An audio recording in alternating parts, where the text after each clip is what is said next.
Hi everyone, कैसे हैं आप लोग। उम्मीद है कि आप लोग बहुत ज़्यादा अच्छे होंगे। आज हम जिस टॉपिक के बारे में बात करने जा रहे हैं वो है अकाउंटिंग प्रिंसिपल। इससे पहले हम लोगों ने चैप्टर पढ़ा था, फर्स्ट चैप्टर पढ़ा था, अकाउंटिंग की मीनिंग पढ़ी थी, नेचर पढ़ा था, ऑब्जेक्टिव्स पढ़े थे। और दूसरा चैप्टर जो हमारा था वो था टर्म्स के बारे में कि अकाउंटिंग के टर्म्स कौन कौन से होते हैं। जाहिर सी बात है, हम लोग क्लास 11th में हैं और क्लास 11 से ही हम अकाउंटिंग को सीखना शुरू करते हैं। तो हमें ये पता होना चाहिए कि अकाउंटिंग क्या है, उसकी मीनिंग क्या है और वो किस तरह से काम करती है, उसके कैरेक्टरिस्टिक्स हैं, नेचर्स है, सिग्निफिकेंसेस हैं, बहुत सी चीज़ें उसमें हम लोग तैयार करते हैं। तो चैप्टर 1 में ये सारी चीज़ें बता दी गई थी। उसके बाद कुछ टर्म्स ऐसे हैं जो यूज़ किए जाते हैं, अकाउंटिंग टर्म्स जिसको कहा जाता है, जो स्पेशल टर्म्स यूज़ किए जाते हैं, उनको हमने आप लोगों के लिए सेकेंड चैप्टर में कंप्लीट कर दिया था। वो ऑलरेडी प्लेलिस्ट में पड़े हुए हैं, हम डिस्क्रिप्शन में भी डाल देंगे और आई बटन में भी डाल देंगे, वहाँ से जाकर आप देख सकते हैं। अब यहाँ तक तो सारी चीज़ें हम लोगों को समझ में आ गई कि हमने अकाउंटिंग की मीनिंग क्या होती है, ठीक है, उसके टर्म्स कौन कौन से होते हैं, ये सारी चीज़ें समझ ली। लेकिन अब जो बात आ रही है वो आ रही है रूल। जाहिर सी बात है, जब हम अकाउंटिंग को करेंगे तो वहाँ पर हमें कुछ रूल्स और रेगुलेशंस का रखना बहुत ज़्यादा ज़रूरी होगा। अब बात आती है अकाउंटिंग प्रिंसिपल की। तो अकाउंटिंग प्रिंसिपल की जब यहाँ पर हम लोग बात करते हैं, जो कि चैप्टर 3 है, इसके अंदर हम लोग उन गाइडलाइंस को और रूल्स को दिखाते हैं जिसके अंदर हम पूरा का पूरा प्रोसेस करते हैं। क्योंकि जब हम अकाउंटिंग प्रिंसिपल की बात कर रहे होते हैं तो हम लोग ऐसी अकाउंटिंग प्रिंसिपल को लेकर चलते हैं जिसके अंदर हर चीज़ को अच्छे से एक्सप्लेन किया जा सके, उसको समझाया जा सके, जिससे कि सभी तरह के लोग, जितने भी तरह के बिजनेसेस हैं, वो उससे लाभ उठा सकें, उससे फ़ायदा उठा सकें। क्योंकि ये ऐसी चीज़ है कि अगर मान लीजिए कि हमने अकाउंटिंग का एक रूल, एक प्रिंसिपल ना बना कर रखे तो हमारी अकाउंटिंग क्या होगी, हर कंपनी की अलग अलग हो सकती है। और हो सकता है कि इस साल हमने अकाउंटिंग किसी और तरह से की हो और अपनी ही कंपनी में अकाउंटिंग नेक्स्ट ईयर कोई और तरह से कर रहे हो, तो इससे हम लोग प्रीवियस ईयर की अकाउंटिंग को इस साल की अकाउंटिंग के साथ मैचअप नहीं करा सकेंगे। हम सारे जो बैलेंसेस हैं वो ट्रांसफ़र नहीं कर सकते हैं। इसलिए अकाउंटिंग को करने के लिए कुछ गाइडलाइंस दिए गए हैं, कुछ रूल्स दिए गए हैं जिसको chartered accountant of India ICAI ने अपने एक गाइडलाइंस के अंदर पूरे लिख रखे हैं और वो टाइम टू टाइम अपडेट भी करता रहता है और ये बताता रहता है कि किस तरह से हमें अकाउंटिंग को लेकर चलना है। जब बात आती है अकाउंटिंग की तो उसकी मीनिंग को भी बहुत ज़्यादा समझना ज़रूरी है। देखिए, यहाँ पर अकाउंटिंग क्या है, हम लोगों ने अकाउंटिंग स्टार्ट कर ली। एक क्या है, अकाउंट्स हमने बना लिए। अब एक अकाउंट्स क्या होते हैं, सिर्फ एक इंसान के लिए होते थे। पहले के टाइम पर क्या होते थे, सिर्फ ओनर्स के लिए होते थे, ठीक है। अकाउंटिंग बनाई, अकाउंट्स मेंटेन किए, ओनर्स के लिए तैयार किए जाते थे। तो ओनर्स क्या करता था, उसको देखता था और आराम से वो समझ जाता था कि फॉर्म में प्रॉफिट हो रहा है या लॉस हो रहा है। लेकिन आज के टाइम पर ऐसा नहीं है। आज के टाइम पर जो अकाउंट्स स्टेटमेंट बनाए जाते हैं वो सिर्फ प्रोप्राइटर्स या ओनर के लिए नहीं बनाए जाते हैं, बल्कि हम लोग बिजनेसेस के लिए भी बनाते हैं। जैसे हमारे इन्वेस्टर्स होते हैं, ठीक, ये लोग क्या करते हैं, इस फर्म के अंदर या किसी कंपनी के अंदर इन्वेस्ट कर रहे होते हैं। जब इन्वेस्ट करते हैं तो उससे पहले वो लोग कंपनी की हेल्थ देखते हैं। हेल्थ का मतलब क्या है कि बिज़नेस किस तरह का चल रहा है, ये प्रॉफिटेबल बिज़नेस है या नहीं है, फ्यूचर में प्रॉफिटेबल होगा या नहीं होगा। इन सभी चीज़ों को समझने के लिए वो क्या चेक करते हैं, वो profit and loss account, balance sheet, या कह सकते हैं कि अकाउंट्स स्टेटमेंट को समझते हैं। अब जितने भी लोग इस तरह के बिज़नेस में इंटरेस्ट रखते होंगे वो सभी इस बिज़नेस के साथ जुड़ना चाहेंगे। साथ में गवर्नमेंट भी उसकी नज़र रहती है क्योंकि उसको टैक्स भी लेना होता है। तो इसलिए ओवरऑल आज के टाइम पर हम लोग क्या करते हैं, हम लोग न सिर्फ ओनर के लिए बनाते हैं बल्कि इन्वेस्टर्स के लिए, क्रेडिटर्स के लिए, ठीक है, और साथ में हम लोग गवर्नमेंट्स के लिए भी तैयार करते हैं, जिससे कि जो इंसान जैसी रिज़ल्ट यहाँ से निकालना चाहे, जिस तरह से समझना चाहे, वो आसानी से समझ सकता है। आज के टाइम पर क्या होता है कि जब हम लोग अकाउंटिंग स्टेटमेंट को तैयार करते हैं तो आज के टाइम पर इस तरह से अकाउंटिंग स्टेटमेंट को तैयार किया जाता है जिससे कि ज़्यादातर लोग समझ सकें, और इसको एक सेट ऑफ रूल्स के अंदर तैयार किया जाता है। जो रूल्स होते हैं वो सभी के लिए होते हैं। जनरली एक्सेप्टेड अकाउंटिंग होती है, जिसको हम लोग कैप के रूप में जानते हैं।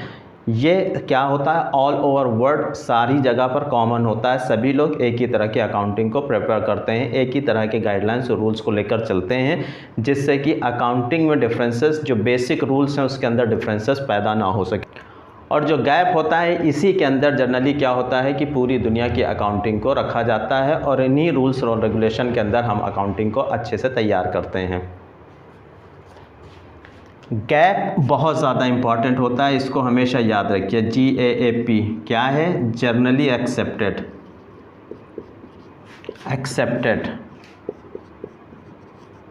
Accounting principles.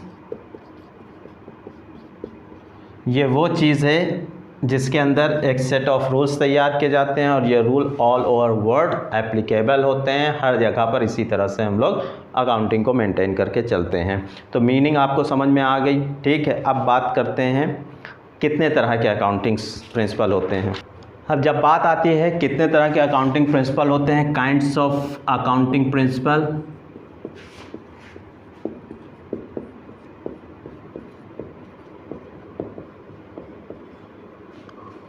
अब काइंड्स ऑफ अकाउंटिंग प्रिंसिपल में बहुत तरह के अकाउंटिंग प्रिंसिपल पाए जाते हैं।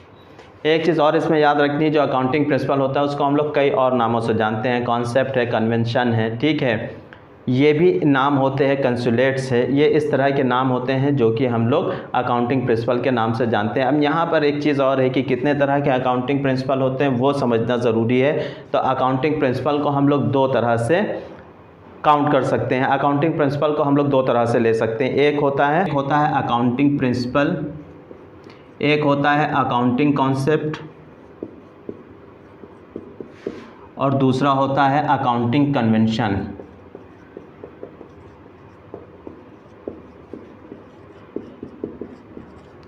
अकाउंटिंग प्रिंसिपल और अकाउंटिंग कन्वेंशन में हम पहले ही आप लोगों को डिफरेंस बता देते हैं जिससे कि बहुत ज़्यादा डिटेल आगे ना समझनी पड़े।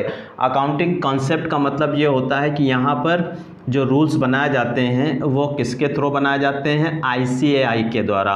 ICAI के द्वारा यानी कि institute of chartered accountant of India, इसके द्वारा बनाए जाते हैं। ये रूल्स हर एक कंपनी के लिए, हर एक बिजनेस के लिए एप्लीकेबल होते हैं। सोल प्रोप्राइटर से लेकर कंपनी या कितनी भी बड़ी कंपनी हो, सभी तरह के बिजनेसेस के लिए ये रूल्स एप्लीकेबल होते हैं क्योंकि ये गवर्नमेंट द्वारा बनाए जाते हैं और गवर्नमेंट द्वारा जो भी रूल्स बनाए जाते हैं वो सभी तरह की कंपनीज़ के लिए एक्सेप्ट करना ज़रूरी है। इसमें किसी तरह का कोई चेंज नहीं किया जा सकता है, किसी तरह के कोई बदलाव नहीं किए जा सकते हैं, ये याद रखना है। गवर्नमेंट ने जिन रूलों को यहाँ पर एप्लीकेबल कर दिया, जिनको यहाँ पर मेंशन कर दिया है, उन रूल्स को हमको ध्यान रखना होगा, उन गाइडलाइंस को हमको ध्यान रखना होगा और उन्हीं गाइडलाइंस के अकॉर्डिंग ही हमें बिजनेस को आगे रन करना पड़ेगा। इसी तरह से यहाँ पर है अकाउंटिंग कन्वेंशन। इसके अंदर सबसे बड़ी चीज़ ये क्या है कि ये डिपेंड करता है कंपनी टू कंपनी। हर कंपनी का अपना एक अलग एग्रीमेंट होता है और उस एग्रीमेंट के अंदर वो सारे रूल्स और रेगुलेशंस को बनाती है, गाइडलाइंस को बनाती है। इसके अंदर भी हमें क्या है, इन कॉन्सेप्ट्स को जो गवर्नमेंट द्वारा बनाए गए हैं अकाउंटिंग कॉन्सेप्ट्स को ध्यान में रख कर ही एग्रीमेंट को तैयार करना होता है। तो इसलिए जब भी हम लोग कोई भी अकाउंटिंग कन्वेंशन को ध्यान रखेंगे तो हम ये समझेंगे कि ये कंपनी के अपने बनाए हुए एग्रीमेंट्स और रूल्स और रेगुलेशंस हैं जो कि अकाउंटिंग कॉन्सेप्ट को ध्यान में रख कर बनाए गए हैं। तो ये सबसे बड़ा डिफरेंस होता है अकाउंटिंग कॉन्सेप्ट में और अकाउंटिंग कन्वेंशन में। अब बात आती है अकाउंटिंग कॉन्सेप्ट की। तो अकाउंटिंग कॉन्सेप्ट को हम लोग अजम्पशंस की तरह भी समझते हैं, अज्यूम करके चलते हैं कि ऐसा ऐसा हो सकता है। अब अकाउंटिंग कॉन्सेप्ट का या अजम्पशन का सबसे मेन उद्देश्य क्या होता है कि जितने भी हम लोग स्टेटमेंट बनाते हैं वो स्टेटमेंट क्या होने चाहिए, एक समान होने चाहिए, जिससे सभी कंपनीज़ को उसको अच्छी तरह से समझ में आए और सभी लोग आसानी से बना सकें। और फ्यूचर में अगर किसी को समझना है, इससे रिलेटेड कुछ रिजल्ट्स निकालने हैं तो उसको किसी तरह के कन्फ्यूज़न ना हो। इसीलिए हम लोग यहाँ पर अकाउंटिंग कॉन्सेप्ट या अजम्पशन को लेकर चलते हैं जो गवर्नमेंट द्वारा बनाए जाते हैं, ICAI द्वारा बनाए जाते हैं, जिसको सभी लोगों को मानना होता है, जिसको हमने पहले बता दिया। ये अकाउंटिंग स्टैंडर्ड 1 AS1 इसके अंदर सारी चीज़ें तैयार की जाती हैं। अब अकाउंटिंग कॉन्सेप्ट के अंदर अगर हम लोग समझने की कोशिश करें तो 3 तरह के बेसिक कॉन्सेप्ट होते हैं, 3 तरह के बेसिक कॉन्सेप्ट होते हैं, ठीक है, जाते हैं, जिसको हम लोग समझते हैं गोइंग कंसर्न कॉन्सेप्ट और कंसिस्टेंसी कॉन्सेप्ट और एक्रूअल कॉन्सेप्ट। तो गोइंग कंसर्न कॉन्सेप्ट को समझने से पहले हम यहाँ पर ये समझते हैं कि ये जितने भी बनाए जाते हैं ये अजम्पशन करके बनाए जाते हैं कि ऐसा ऐसा हो सकता था, तो उसके हिसाब से ये सारे रूल्स को तैयार किया गया, एज्यूम किया गया था कि ये प्रोसेस आया जा सकता है या ये प्रोसेस हो सकता है, ये प्रॉब्लम्स आ सकती हैं, तो इनको इस तरह से हल किया जा सकता है। जैसे गोइंग कंसर्न कॉन्सेप्ट की, तो जब हम बात करते हैं गोइंग कंसर्न कॉन्सेप्ट की, जैसे नाम से ही पता है कि क्या है, गोइंग चलता हुआ है ना, चल रहा है रेगुलरली। जब हम किसी बिज़नेस को बहुत लंबे समय तक करते हैं और उस टाइम पर क्या होती है कि मार्केट बहुत ज़्यादा अप एंड डाउन हो रही होती है, ऐसे टाइम पर अगर हमने फिक्स एसेट परचेज़ किया और एक साथ हमने उसकी वैल्यू को दिखा दिया एक्सपेंसेस के रूप में, उसको सारी की सारी वैल्यू अपने असेट्स की दिखा दी एक्सपेंसेस के फॉर्म में, तो हमारा बिजनेस क्या है, पूरी तरह से ख़त्म होने के चांसेस रहेंगे, क्योंकि हमारे पास कैपिटल नहीं बचेगी, हमारे पास कोई प्रॉफिट नहीं बचेगा आगे बिजनेस को रन करने के लिए। इसलिए यहाँ पर हम लोग क्या करते हैं कि हर साल आप लोग देखते होंगे डेप्रिसिएशन के रूप में चार्ज करते हैं, हर साल उसकी अमाउंट को चार्ज किया जाता है और अमाउंट चार्ज करने के साथ साथ उसको टाइम टू टाइम एडजस्ट किया जाता है, यानी कि हर साल हम उसके थोड़े थोड़े से एक्सपेंसेस को दिखाते रहते हैं, जिससे हमारे बिजनेस के ऊपर बहुत ज़्यादा इफेक्ट ना पड़े। क्योंकि कोई भी असेट्स अगर परचेज़ की जाती है तो वो एक दिन के लिए तो की नहीं जाती है, वो क्या है 10 साल के लिए, 15 साल के लिए, 8 साल के लिए, 20 साल के लिए, इस तरह से करते हैं। और इस तरह की जब असेट्स परचेज़ की जा रही होती है तो हम इसका बेनिफिट भी लॉन्ग टाइम तक के लिए लेते हैं, लंबे समय के लिए लेते हैं। जब बेनिफिट लंबे समय के लिए ले रहे होते हैं तो उसके एक्सपेंसेस भी उसी हिसाब से हम लोग एडजस्ट करते रहते हैं। यहाँ पर इस रूल के हिसाब से इसको गोइंग कंसर्न कॉन्सेप्ट के अंदर रखा गया है। अब इसके बाद जो नेक्स्ट है हमारा कंसिस्टेंसी कॉन्सेप्ट, इसके अंदर किन चीज़ों को अज्यूम किया जाता है, ये माना जाता है कि हम लोग कभी भी अपने जो मेथड्स हैं उनको हर साल चेंज नहीं कर सकते। अगर हम मेथड्स को हर साल चेंज करेंगे तो हमें क्या होगा कि लास्ट ईयर के प्रॉफिट या लास्ट ईयर के स्टेटमेंट्स जो होते हैं वो इस साल के स्टेटमेंट के साथ हम कंपेयर नहीं कर सकते हैं, और जब स्टेटमेंट कंपेयर नहीं किए जा सकते हैं तो हमें बहुत तरह की प्रॉब्लम को भी फेस करना पड़ सकता है। उससे होगा क्या कि जब हमें यही नहीं पता चलेगा कि लास्ट ईयर का प्रॉफिट में इस साल के प्रॉफिट में क्या डिफरेंसेस है और कहाँ कहाँ पर हम लोग जो लास्ट ईयर के कंपैरिजन में बिज़नेस कम कर पाए हैं या लास्ट ईयर के कंपैरिजन में हमारी परचेजिंग कम हुई या सेल कम हुई है, तो वो समझने के लिए हमें हर साल एक ही तरह के मेथड को यूज़ करना पड़ता है। तो ये मेथड जो यूज़ किए जाते हैं वो कंसिस्टेंसी कॉन्सेप्ट के अंदर माने जाते हैं और इसी के तहत हम लोग सारे अकाउंट्स मेंटेन करते हैं। अब इसके बाद नेक्स्ट आता है एक्रूअल कॉन्सेप्ट। एक्रूअल कॉन्सेप्ट बहुत ज़्यादा इंपॉर्टेंट होता है और नॉर्मली हम लोग सबसे ज़्यादा इसका ही यूज़ करते हैं अपने अकाउंटिंग को बनाने में। आप अक्सर देखते होंगे कि हम लोग बहुत सी चीज़ें परचेज़ करते हैं। जब परचेज़ कर रहे होते हैं तो उसके एवज में हम लोग पेमेंट भी करते हैं और कुछ चीज़ें सेल भी कर रहे होते हैं। सेल कर रहे होते हैं तो हमें कैश भी मिल रहा होता है। तो यहाँ पर एक चीज़ तो ये हो गई क्लियर कि हम जब सेल कर रहे हैं तो हम कैश रिसीव कर रहे हैं, ठीक है। अब कैश रिसीव कर रहे हैं तो सेल की एंट्री हो रही, कैश रिसीव की एंट्री हो रही। अगर मान लीजिए हमने उधार पर भी परचेस किया है या सेल किया है तो वहाँ पर भी हम इसको मेंशन करते हैं और दिखाते हैं। मेंशन अगर पे नहीं किया है तो भी हम दिखाते हैं। इससे फ़ायदा क्या होता है, इससे हमें ये पता चलता है कि अच्छा हमने ये चीज़ बेची थी, इसके बिहाफ पे हमें ये मिल गया। अगर किसी को उधार बेचा है तो उसका नाम हमने दिखा दिया, तो हमें यहाँ पर आसानी से समझ में आता है कि हमारे ट्रांजैक्शंस जो हो रहे हैं वो कैसे कैसे हो रहे हैं और कहाँ पर अफेक्ट कर रहे हैं। इसलिए हम लोग इन 3 बेसिक कॉन्सेप्ट्स को अपने अकाउंटिंग में लेकर चलते हैं। इसके अलावा और भी बहुत से कॉन्सेप्ट होते हैं जिसमें हम लोग सबसे ज़्यादा जो पढ़ते हैं वो पढ़ते हैं बिजनेस एंटिटी कॉन्सेप्ट। इसके अलावा हम लोग मनी मेजरमेंट कॉन्सेप्ट को पढ़ते हैं। इसके अलावा अकाउंटिंग पीरियड कॉन्सेप्ट को पढ़ते हैं, साथ में कॉस्ट कॉन्सेप्ट और हिस्टोरिकल कॉन्सेप्ट को पढ़ते हैं। इसके अलावा डुअल एस्पेक्ट कॉन्सेप्ट को पढ़ते हैं और रेवेन्यू रिकॉग्नाइजेशन कॉन्सेप्ट को पढ़ते हैं, मैचिंग कॉन्सेप्ट को पढ़ते हैं और ऑब्जेक्टिविटी कॉन्सेप्ट को पढ़ते हैं। इसमें जितने भी तरह के कॉन्सेप्ट हैं इसका एक छोटा छोटा सा हिंट हम आपको देते जाएंगे, क्योंकि इसका बहुत ज़्यादा यूज़ नहीं होता है, लेकिन जिनका सबसे ज़्यादा यूज़ होता है उसके बारे में हम लोग ज़रूर एक्सप्लेन करेंगे। जिसमें सबसे पहली चीज़ आती है, अगर हम लोग देखें बिज़नेस एंटिटी कॉन्सेप्ट को, तो बिज़नेस एंटिटी कॉन्सेप्ट का मतलब क्या है कि हम लोग यहाँ पर जितने भी बिज़नेस कर रहे होते हैं बिज़नेस के हिसाब से हम लोग अकाउंटिंग को मेंटेन करते चलते हैं। इसके अंदर सबसे बड़ी ख़ास बात क्या होती है कि इसमें जो ओनर्स होते हैं उनको सेपरेट माना जाता है। ये कहा जाता है कि अगर मान लीजिए ये ओनर ना होकर इन्वेस्टर होता तो ये हमारा क्रेडिटर के रूप में जाना जाता। इसलिए इसके अंदर हम लोग ओनर को और ओनर को बिजनेस से अलग समझते हैं और ये समझते हैं कि एक तरह की लायबिलिटीज़ के रूप में देखा गया। आप पार्टनरशिप फॉर्म में देखते भी होंगे कि वहाँ पर जब 12th में आप पढ़ेंगे, पार्टनरशिप फॉर्म आता है एक चैप्टर, वहाँ पर जब आप पढ़ेंगे तो आप ये देखेंगे कि वहाँ पर जितनी भी अकाउंटिंग बनाई जाती है वो क्या होता है, जितने भी ओनर होते हैं, फर्म के जो ओनर होते हैं, वो कैपिटल जो लगाते हैं उसके ऊपर उन्हें इंटरेस्ट पे किया जाता है। यानी कि कंपनी क्या करती है, इंटरेस्ट कैपिटल के ऊपर ओनर्स को देती है, इसलिए यहाँ पर ये कॉन्सेप्ट यूज़ किया जाता है। यानी कि बिजनेस एंटिटी को ओनर के से सेपरेट माना जाता है। क्लियर है। इसके बाद मनी मेजरमेंट कॉन्सेप्ट होता है। इसके अंदर हम लोग क्या करते हैं कि हम लोग मनी को फोकस करते हुए, यानी कि जो भी ट्रांजैक्शन होते हैं उस पर मेन फोकस किस पे होता है, मनी के ऊपर होता है। हम लोग हर चीज़ को मनी में कैलकुलेट करते हैं। अगर कोई भी चीज़ हमें मनी में नहीं दिख रही है, अमाउंट या पैसों में नहीं नज़र आ रही है, तो हम लोग उसको इसमें नहीं लेते हैं। तो ये होता है मनी मेजरमेंट कॉन्सेप्ट का जो रूल होता है, दिखाया जाता है। इसके अलावा अकाउंटिंग पीरियड कॉन्सेप्ट होता है। अकाउंटिंग पीरियड कॉन्सेप्ट के अंदर ये बताया गया है कि जब हम लोग अकाउंट्स बना रहे हैं, ठीक है, मान लो बहुत लंबे टाइम के लिए बिजनेस कर रहे हैं, तो कोई पीरियड तो ऐसा होगा जहाँ पर हमें ये पता चलना चाहिए कि हम लोग इस साल प्रॉफिट में आए हैं या लॉस में आए हैं। तो इस कॉन्सेप्ट के अंदर हम लोग रूल्स इस तरह के देते हैं कि अगर बिज़नेस स्टार्ट हो रहा है तो 1 अप्रैल से लेकर 31 मार्च तक हम मानेंगे कि ये 1 साल के लिए बिजनेस होगा। इसके अंदर हम लोग प्रॉफिट एंड लॉस को समझेंगे।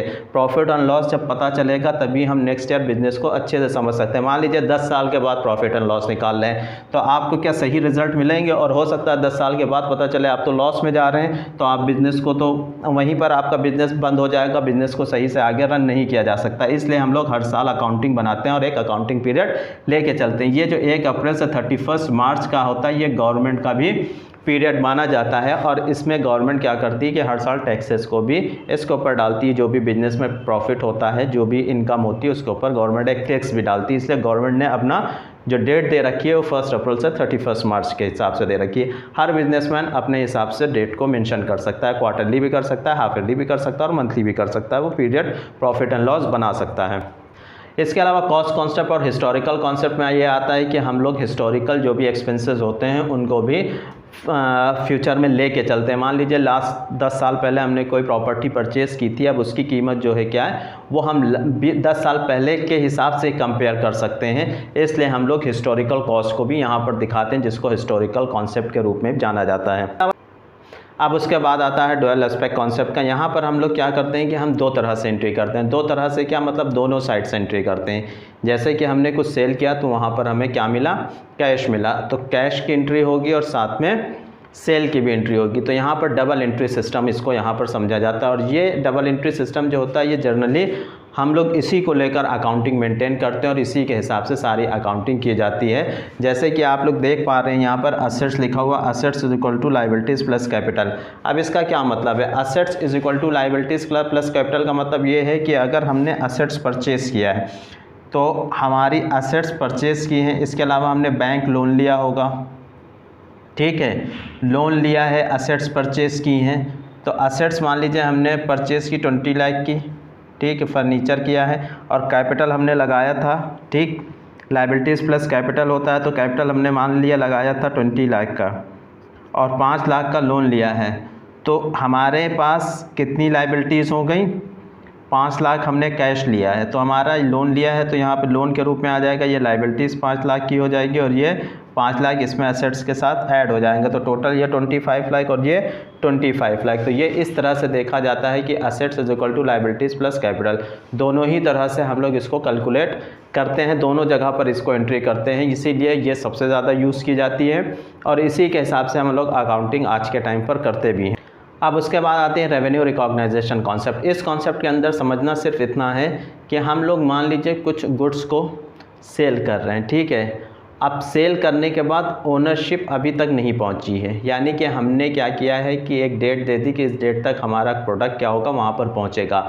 तो जिस दिन प्रोडक्ट एक्चुअल में पहुंचेगा उसी दिन ओनरशिप ट्रांसफ़र होगी और उस दिन हम उसको ये समझेंगे कि ये रेवेन्यू हो गई है और इससे हमने इनकम जनरेट कर ली है। सेम इसी तरह से रेंट के बारे में और भी सारी चीज़ों के बारे में हो सकता है कि जिस दिन हमें एक्चुअल में उसको पूरा होगा वो अमाउंट, उसी दिन हम उसको रिकॉग्नाइज़ करेंगे एज ए रेवेन्यू।